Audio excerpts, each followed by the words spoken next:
Hello students, energy conservation के chapter number 4 में आज हम लोग देख रहे हैं लेक्चर नंबर 5। इससे पहले लेक्चर्स में हम लोगों ने अपना HVAC देखा था, ठीक है, हीटिंग, वेंटिलेशन और एयर कंडीशनिंग। तो बेसिकली इसका यूज़ क्यों करते हैं? ह्यूमन कंफर्ट्स के लिए यूज़ करते हैं। और H का मतलब होता है हीटिंग, V का मतलब होता है वेंटिलेशन और AC का मतलब होता है एयर कंडीशनिंग, ठीक है। इससे पहले अगर आप लोगों ने लेक्चर नहीं देखा है तो उस लेक्चर को पहले देख लें, ठीक है। तो आज हम लोग टॉपिक अपना कवर करेंगे एयर कंडीशनिंग। तो एयर कंडीशनिंग का मतलब क्या होता है? एसी। आप लोगों ने देखा होगा घरों में क्या लगे होते हैं, ऑफिस में क्या लगे होते हैं, एसी लगे होते हैं। तो बेसिकली एसी का क्या काम होता है? तो एसी का काम होता है हमारे पास जो वहाँ का टेम्परेचर है उसको क्या करना, मेंटेन करना, या ठीक है उसके टेम्परेचर को क्या करना, उसके मेंटेन करना, वहाँ की ह्यूमिडिटी को क्या करना, मेंटेन करना, और जो हमारे पास एयर है उसको प्योर करना, ठीक है। तो यह प्रक्रिया ताप के निष्कासन द्वारा होती है। एसी के बंद स्थान पर तापमान, नमी, वायु के संचार एवं शुद्धता को इस प्रकार नियंत्रित किया जाता है। तो बेसिकली एसी का क्या काम होता है? जो हमारे पास टेम्परेचर होता है उसको मेंटेन करना, ठीक है, जो वहाँ पर कार्य करने वाले व्यक्तियों को आराम होता है। तो बेसिकली मैंने बताया था HVAC का क्या काम होता है कि ह्यूमन के कंफर्ट्स का ध्यान रखना, ठीक है। इसमें दवाइयों को ख़राब होने से बचाया जा सकता है, उत्पादन में भी बढ़ोतरी होती है। तो आप लोगों ने देखा होगा कुछ मेडिसिन ऐसी होती हैं जो जिन्हें हम लोग क्या कर सकते हैं, उस कुछ टेम्परेचर्स निर्धारित किए जाते हैं, तो उन टेम्परेचर्स में रखते हैं हम लोग, ठीक है। उन ठंडे तापमान वाले टेम्परेचर्स में उनको रखा जाता है। तो इसके कुछ हमारे पास मुख्य भाग होते हैं, जैसे पंखा, एयर कंडीशनिंग यूनिट होती है, डक्ट्स होते हैं, फिल्टर होते हैं, और एसी के ये मुख्य भाग होते हैं, ठीक है। उसमें पंखा लगा होगा, आपने देखा होगा, एक पूरी एयर कंडीशनिंग यूनिट लगी होती है, डक्ट्स जो बाहर लगे होते हैं छतों पर, फिल्टर्स होते हैं, ठीक है, जो हवा को फिल्टर करते हैं। अब हमारे पास नेक्स्ट क्या है? क्लासिफिकेशन ऑफ एसी, ठीक है। क्या क्लासिफिकेशन एसी? तो इसकी जो क्लासिफिकेशन है वो उद्देश्य के आधार पर की जाती है, ठीक है, मौसम के आधार पर की जाती है, और साथ में किसके आधार पर की जाती है? हमारे पास प्लांट के आधार पर की जाती है। तो 3 तरीक़ों के आधार पर हम लोग क्या करते हैं? एसी की क्लासिफिकेशन को करते हैं। तो पहला देखते हैं हम लोग उद्देश्य के आधार पर। इसमें होता है हमारे पास कंफर्ट एसी। इसका उपयोग भवन, ऑफिस आदि में किया जाता है, ठीक है स्टूडेंट्स।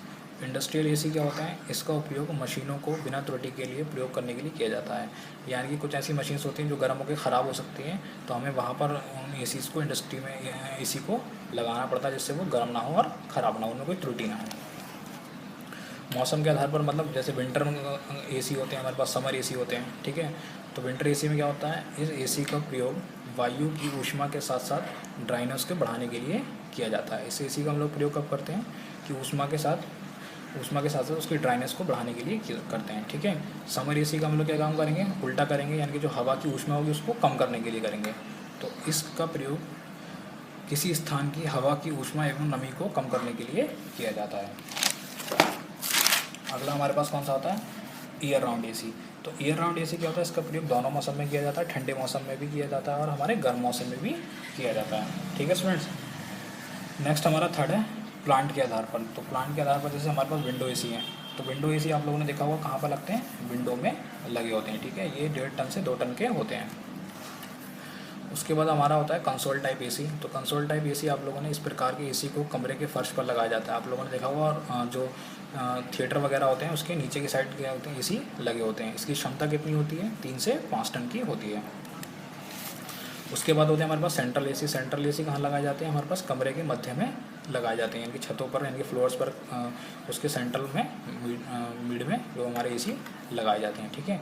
इसकी क्षमता कितनी होती है? 75 टन से अधिक हो सकती है। तो ये हमारा क्या था? एसी का सिस्टम था, ठीक है, एयर कंडीशनिंग का। नेक्स्ट हमारा टॉपिक है रेफ्रिजरेशन। तो स्टूडेंट्स, रेफ्रिजरेशन का मतलब क्या होता है? देखो, रेफ्रिजरेशन का मतलब होता है कि टेम्परेचर को कम करना, यानी कि लोअरिंग करना टेम्परेचर को, ठीक है। क्या करना? लोअरिंग करना टेम्परेचर को। किसी भी सब्सटेंस से क्या करना? हीट को रिमूव कर देना, है ना। किसी भी सब्सटेंस से हीट को क्या कर देना? रिमूव कर देना और टेम्परेचर को कम कर देना। जैसे कि अगर आप फ्रिज में, हम लोग जो हमारा फ्रिज होता है वो रेफ्रिजरेशन सिस्टम ही एक तरीके का, तो उसके अंदर हम लोग क्या रखते हैं? जैसे पानी रखते हैं, तो पानी क्या होता है? हमारा ठंडा हो जाता है ना।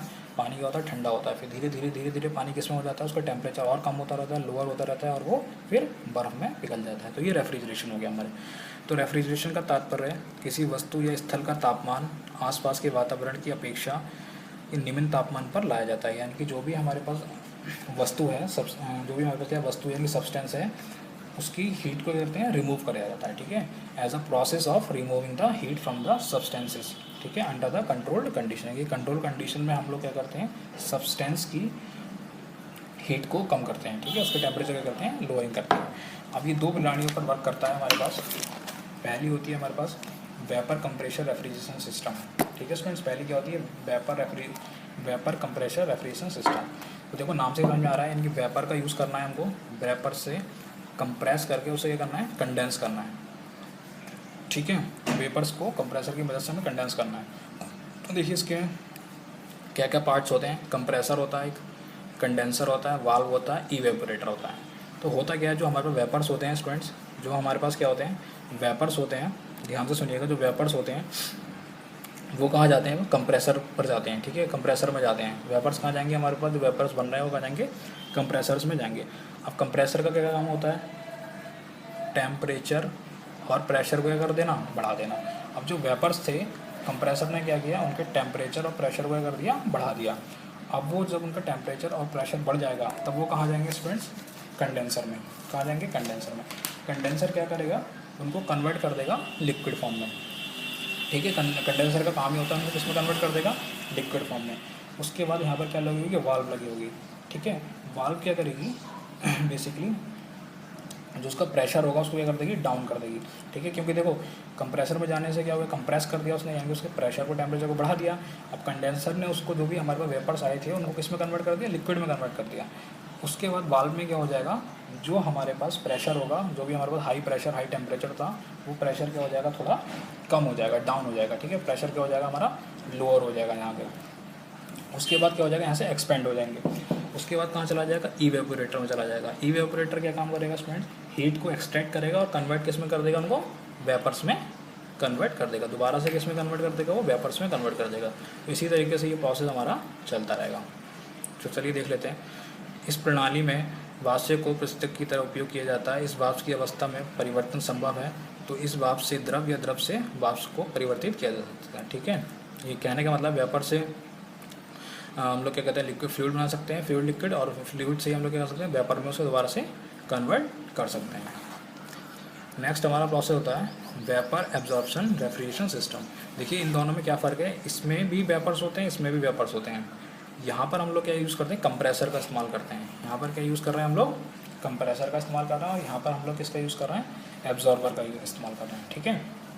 दोनों ही सिस्टम सेम है, बस एक ही फ़र्क है यहाँ पर कंप्रेसर का और यहाँ पर एब्जॉर्प्शन का। तो देखिए स्टूडेंट, इसमें क्या क्या होता है, देखो इसमें क्या होता है, इवेपोरेटर होता है। इसमें क्या होता है, एक इवेपोरेटर होता है, हमारे पास एक एक्सपेंशन वाल्व लगी होती है, ठीक है स्टूडेंट्स। एक हमारे पास एब्जॉर्बर होता है, यहाँ पर एब्जॉर्बर होता है, कंडेंसर होता है, और वेपर जनरेटर होता है। तो ये हमारे पास इतनी चीज़ें इसमें होती हैं, ठीक है। एक ही फ़र्क है, यहाँ पर क्या है, एब्जॉर्बर, और वहाँ पर हमारा क्या था, ये कंप्रेसर, ठीक है। अब कंप्रेसर की जगह हमारा क्या आ गया है, इस प्रोसेस में एब्जॉर्बर आ गया, ठीक है। तो देखो एब्जॉर्बर में क्या होता है, हमारे पास एक सॉल्यूशन होता है, जिससे हम एक अमोनिया का सॉल्यूशन होता है, एक वाटर का सॉल्यूशन होता है, ठीक है। वाटर क्या होता है, हमारे पास एक एब्जॉर्बेंट होता है। वाटर क्या होता है, हमारे पास एक एब्जॉर्बेंट की तरह वर्क करता है, ठीक है। और अमोनिया जो होता है हमारे पास किसकी तरह काम करता है, एक रेफ्रिजरेशन की तरह काम करता है। तो ये किस में होते हैं, हमारे पास इनका सॉल्यूशन किस में होता है, एब्जॉर्बर में होता है, ठीक है।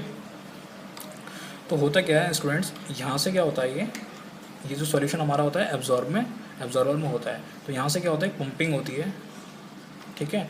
पंपिंग होने के बाद हमारे क्या होते हैं, यहाँ पर वेपर जो होते हैं वो जनरेट होते हैं। किस में कन्वर्ट होते हैं, वो वेपर्स में कन्वर्ट होते हैं। जनरेटर की मदद से क्या होता है, वो वेपर में कन्वर्ट होते हैं, इनकी भाप में कन्वर्ट होते हैं, जो ये सॉल्यूशन होता है। इसमें क्या होता है, जो अमोनिया के जो अमोनिया के रेफ्रिजरेशन होते हैं वो वेपर्स में कन्वर्ट हो जाते हैं, और वाटर हमारा वहीं रह जाता है, ठीक है। उसके बाद जो होती है कंडेंसर, क्या करता है, उसको कन्वर्ट करता है लिक्विड में। कंडेंसर का काम हुआ उसे कन्वर्ट करना लिक्विड में। किसको कन्वर्ट करेगा, वो अमोनिया को। देखो एब्जॉर्बर के अंदर क्या था, अमोनिया प्लस वाटर था। वाटर एज ए एब्जॉर्बर था, और अमोनिया हमारे पास क्या था, एज ए रेफ्रिजरेटिंग, ठीक है। तो उसके बाद ये कहाँ गया, इसने यहाँ से पंपिंग कराकर जो हमारे पास अमोनिया था उसको पंप कर लिया, यानी उसको वेपर में कन्वर्ट कर दिया। और वेपर में कन्वर्ट होने के बाद ये कहाँ चले गए, कंडेंसर में चले गए। कंडेंसर ने इसे किस में कन्वर्ट कर दिया, लिक्विड अमोनिया में कर दिया, ठीक है। वाटर अभी भी वहीं पर है। उसके बाद स्टूडेंट कहाँ होगा, ये कहाँ चले जाएंगे, एक्सपेंशन वाल्व में चले जाएंगे। कहाँ चले जाएंगे, ये हमारे पास एक्सपेंशन वाल्व में चले जाएंगे। उसके बाद दोबारा से फिर कहाँ चले जाएंगे, ये हमारे इवोपरेटर में चले जाएंगे। ठीक है स्टूडेंट्स, कहाँ चले जाएंगे उसके बाद दोबारा से हमारे ये इवोपरेटर में चले जाएंगे जहाँ। तो देख लीजिए इसमें देखते हैं हम लोग, कुछ ऐसे पदार्थ होते हैं कि एक तापमान एवं एक दाब पर उनके पदार्थ में अवशोषित होने की प्रवृत्ति अधिक होती है। ठीक है, परंतु अन्य ताप एवं दाब पर उनकी दूसरी पदार्थ में अवशोषित होने की प्रवृत्ति बहुत कम होती है। ठीक है, जो हमने सॉल्यूशन बनाया है, इस सिद्धांत का प्रयोग वाष्प अवशोषण प्रणाली में होता है। सामान्यतः पृष्ठक इकाई ऊष्मा प्रचलित इकाई है और इसमें पृष्ठक को बारी बारी में अवशोषित एवं मुक्त किया जाता है। ठीक है, एब्जॉर्ब किया जाता है और उसके बाद उसे फ्री किया जाता है। इसके मुख्य अवयव क्या क्या हैं, जैसे कि जनरेटर है, सेपरेटर है और मैंने आप लोगों को बताया था एब्जॉर्बर है। ठीक है स्टूडेंट्स, थैंक यू।